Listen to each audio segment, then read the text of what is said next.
Assalamualaikum warahmatullahi wabarakatuh.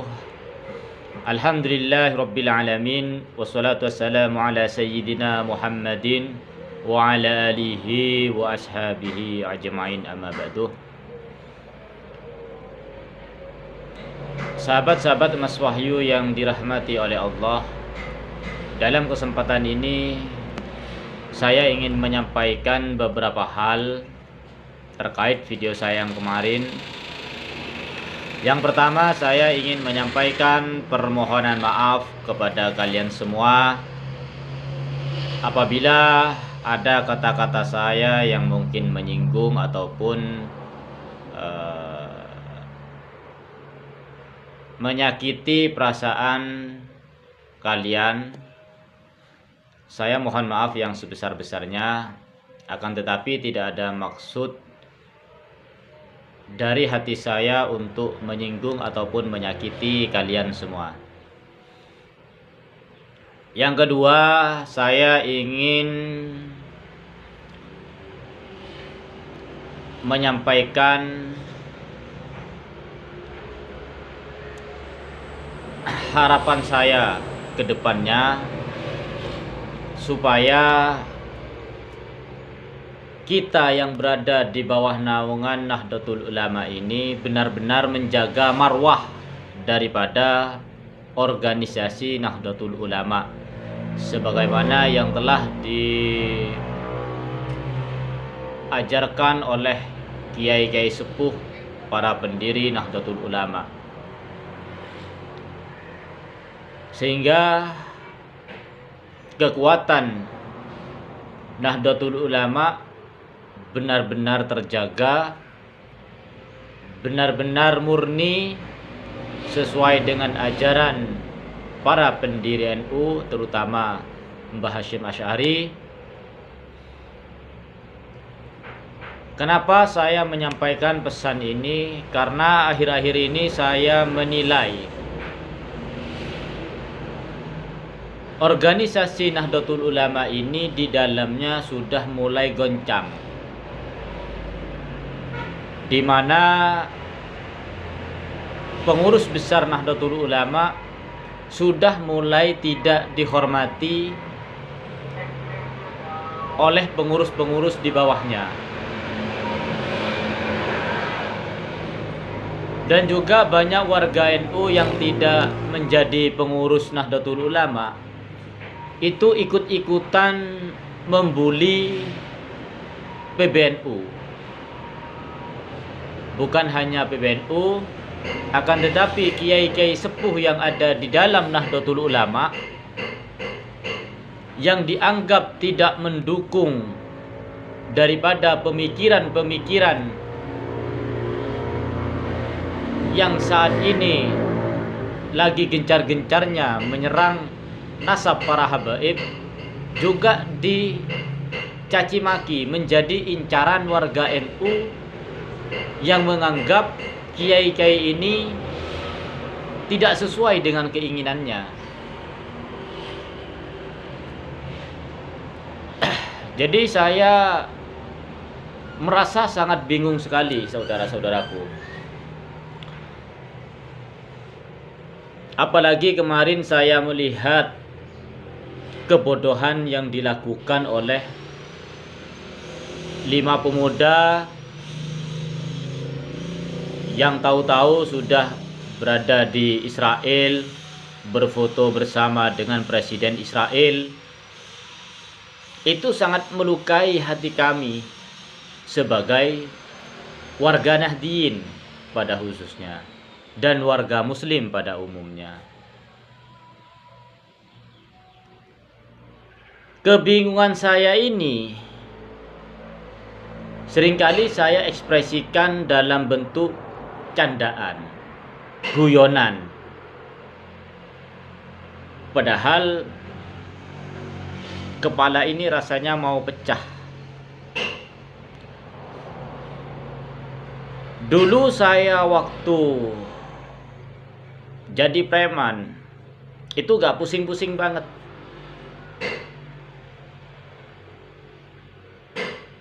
Karena masih ada orang-orang yang bisa saya jadikan panutan. Lah sekarang saya bingung mau dibawa kemana arah Islam ini, terutama organisasi NU ini mau dibawa kemana.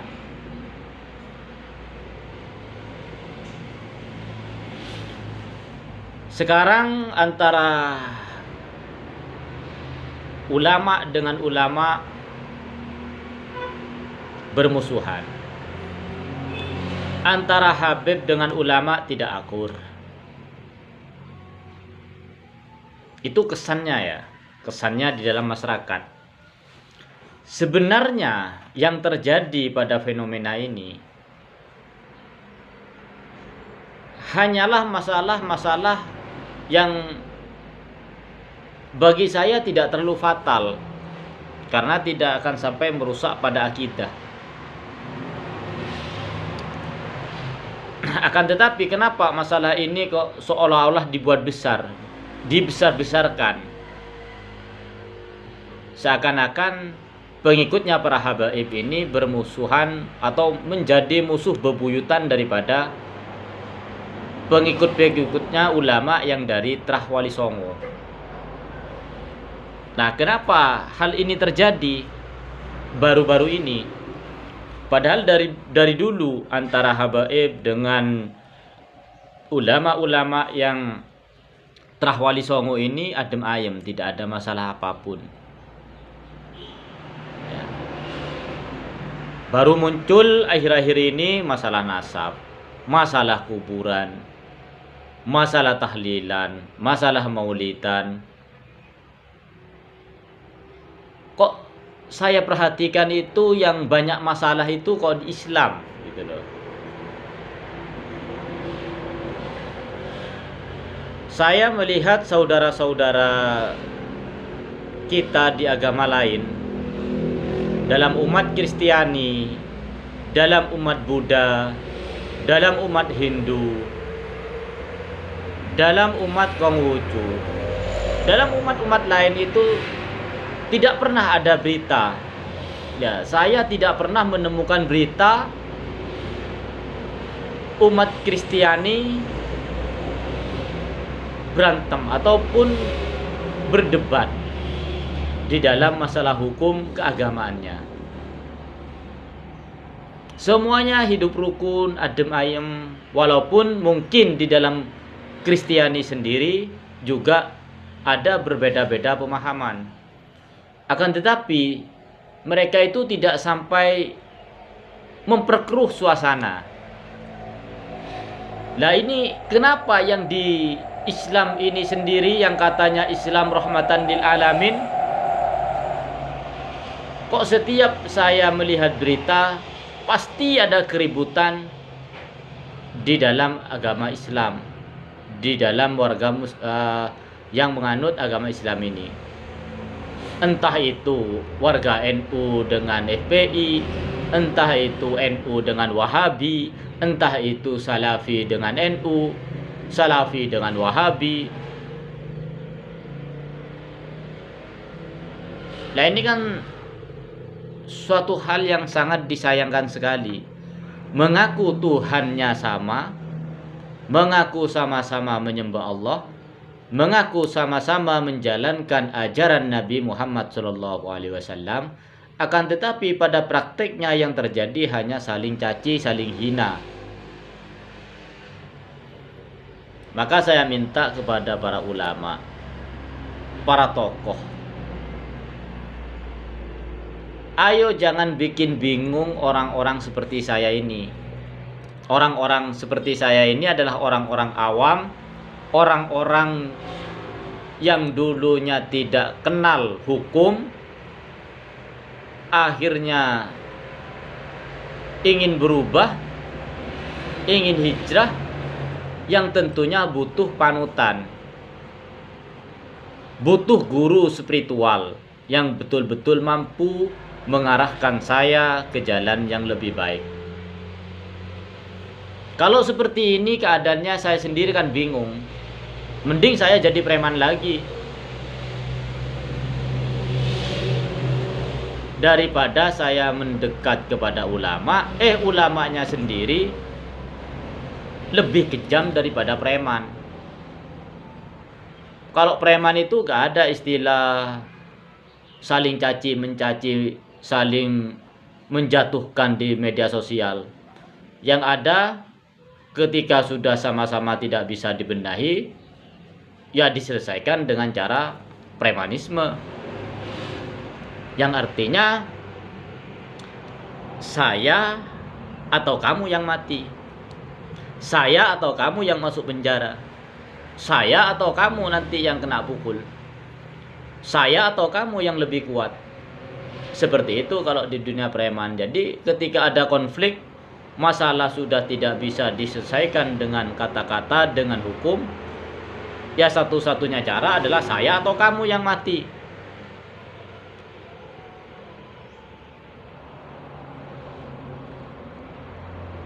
Lah, sementara di dunia kiai, dunia ulama, dunia habaib, kok konflik itu berkepanjangan, gak selesai-selesai.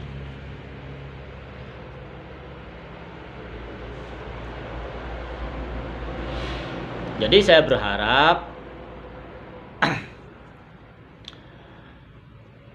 kepada kiai, kepada ulama, kepada para habaib,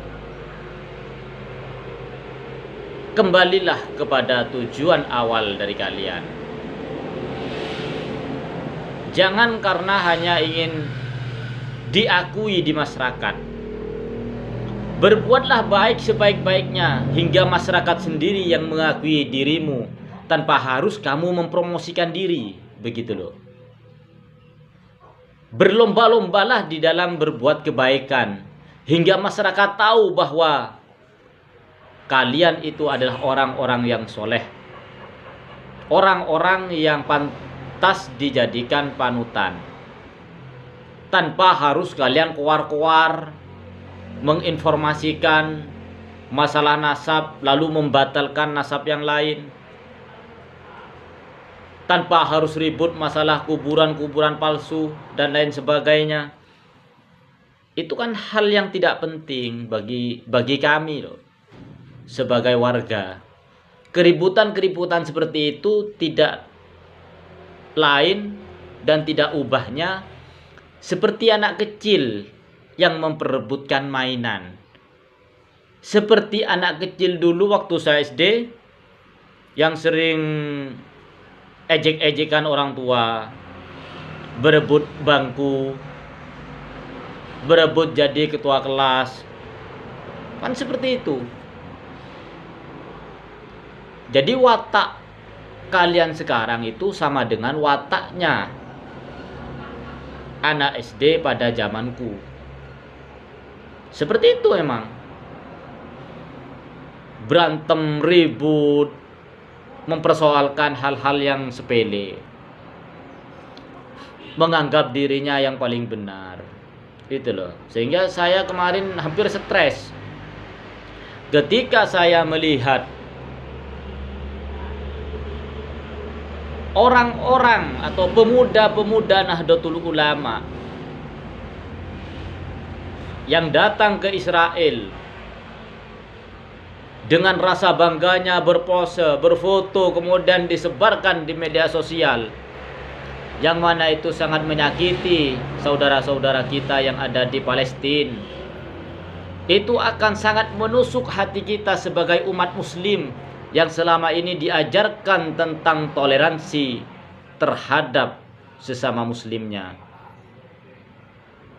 Kami selalu diajarkan tentang toleransi antar agama, diajarkan toleransi sesama agama, dikatakan bahwa kita bersaudara di dalam beragama. Akan tetapi, kenapa ketika ada saudara-saudara kita yang sedang dibantai, dirampas hak-haknya oleh para Zionis, bukan hanya hak untuk bertempat tinggal, tapi hak-hak untuk hidup, untuk memperoleh kehidupan yang normal, mereka rampas mereka bantai saudara-saudara kita di Israel, di Palestina oleh Zionis Israel. Kenapa kalian justru berbangga-bangga dengan para Zionis? Oleh sebab itu kemarin saya sudah pusing mau kemana arahnya NU ini, ulama yang mana yang harus saya ikuti. Saya benar-benar dalam keadaan dilema, hingga saya bikin video kemarin dengan maksud dan tujuan untuk bercanda dengan cara cek khodam dan lain-lainnya. Sebenarnya itu adalah bentuk ekspresi dari kebingungan saya. Ulama mana yang harus saya ikuti? Habaib kah? NU kah? Muhammadiyah kah? Salafi kah?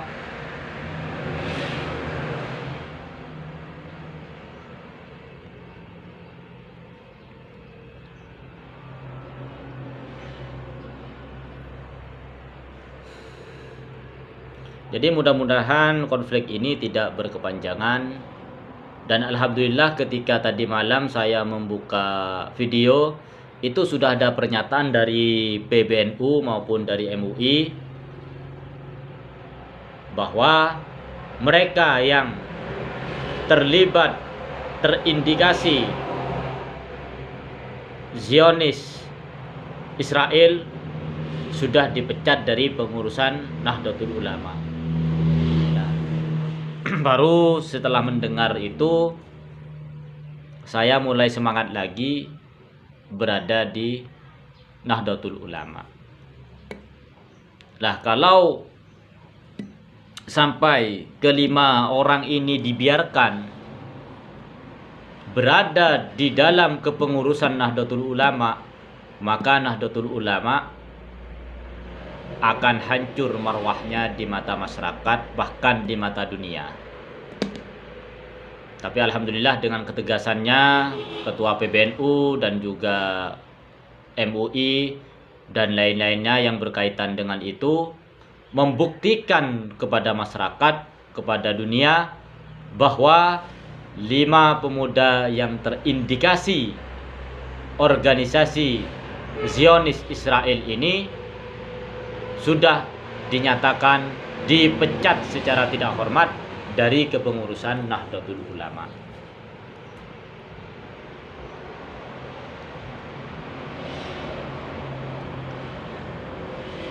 Jadi pesan saya buat saudara-saudaraku, marilah kita jaga marwah Nahdlatul Ulama ini supaya tetap menjadi organisasi yang disegani, yang dicintai oleh seluruh lapisan masyarakat, baik masyarakat lokal, internasional, maupun di seluruh penjuru dunia. Kibarkan bendera NU ini sesuai dengan cita-cita Kiai Haji Hashim Asy'ari dan juga para pendiri Nahdlatul Ulama yang lainnya. Itu saja harapan saya. Mudah-mudahan kalian mengerti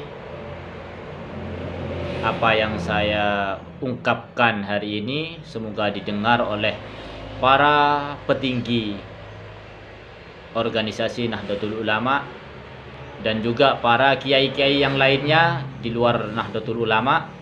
Semoga bisa menjadi panutan buat orang-orang awam seperti saya ini. Akhir kalam dari saya, wabillahi taufiq wal hidayah. Wassalamualaikum warahmatullahi wabarakatuh.